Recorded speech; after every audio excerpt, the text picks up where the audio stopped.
Sages are a wildlife magnet. In an earlier episode, Bart and Susan discussed some good sages for the garden. Let's go back and see what else they have to offer.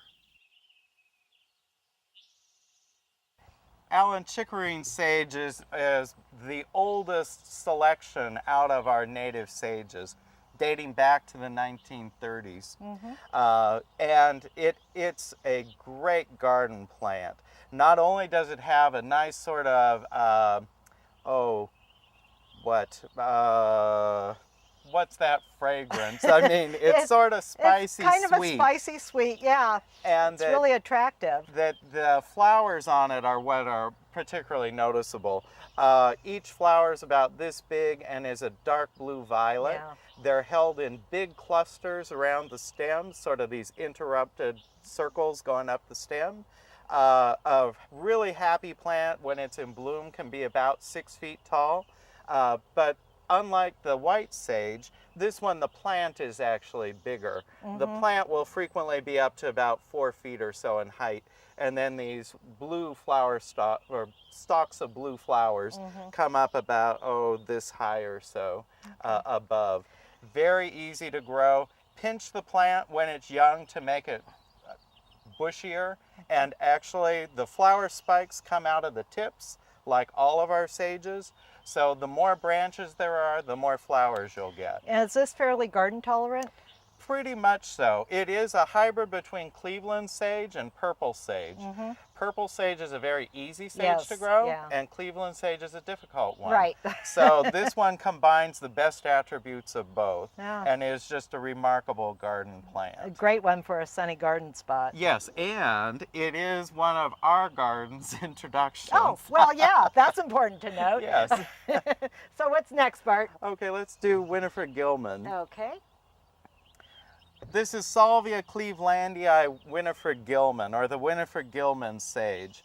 And this one has a real rich, musky scent to it that is oftentimes called cowboy cologne. I've heard that. Salvia Clevelandii, just that scent has that name.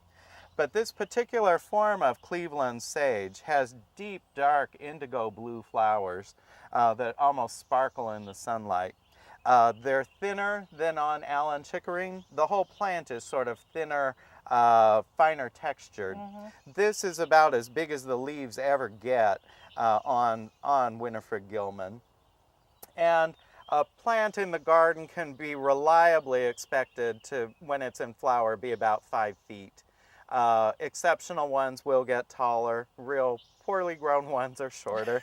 And you treat it like you do with most of our other sages. Just pinch off the tips whenever. Again, the more tips there are, the more flowers you get. This one must have real good drainage. Yeah, that's what I thought. Yeah, if you grow it in a clay soil like we have here on the mesa, a lot of times it's short-lived, but it's spectacular while you have it. Now, even though they're blue flowered, they're still attractive to the hummingbirds, aren't they? Yes, all of our native sages are attractive to hummingbirds. And let's see. And the last one is Salvia Bee's Bliss. And Salvia Bee's Bliss always looks sort of crappy in a container. It almost never fails. And Can you say crappy on air? Sure, why not? You can see this one has even a little bit of mildew, which is a common thing from a nursery grown plant, and sometimes even when it's in your garden during the winter months. But as soon as it heats up and dries out, the mildew problem just goes away. But why I like this one so much is that it's a good low grower and it's very dense, and you don't have to do anything to it to make it that way. In the garden, it's usually about a foot tall, and that the leaves in the summer are much smaller and they're whiter. So you get this very gray carpeting of the ground.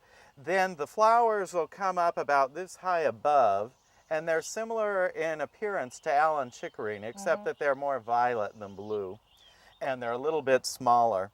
But you don't ever have to cut them off.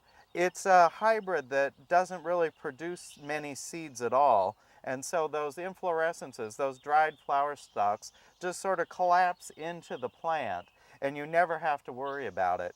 The only thing that you need to worry about is sometimes the plants will pile up in the very center, and in order to stop that, you just pinch them off when they're young if they're mounding in the middle. Otherwise, it's a very low care plant and great plant for flat areas or slopes, full sun or a little bit of shade, but really full sun. Yeah, this is all of ours like full sun. Yeah, and this is nice draping over things. Yes. It's really a beautiful plant, and I know I have this in my garden, and it looks so white compared to this, Yes. you know, in the full sun, but it's a gorgeous and well-behaved plant in the garden. Yeah, and it's one that came to us out of UC Berkeley Botanic Garden. It occurred as a chance seedling that they thought looked interesting. Yeah, well, it certainly is. Yeah, very good Okay. plant. Well, yeah, sages are wonderful, and I think, you know, there's one for every area of the garden, and a lot of them do like the good drainage, but you can find some that will suit any purpose, can't you? Right, yes, and salvia means to save, and so it will save you and your garden. Yes. Well, thank you for that, Bart. Sure.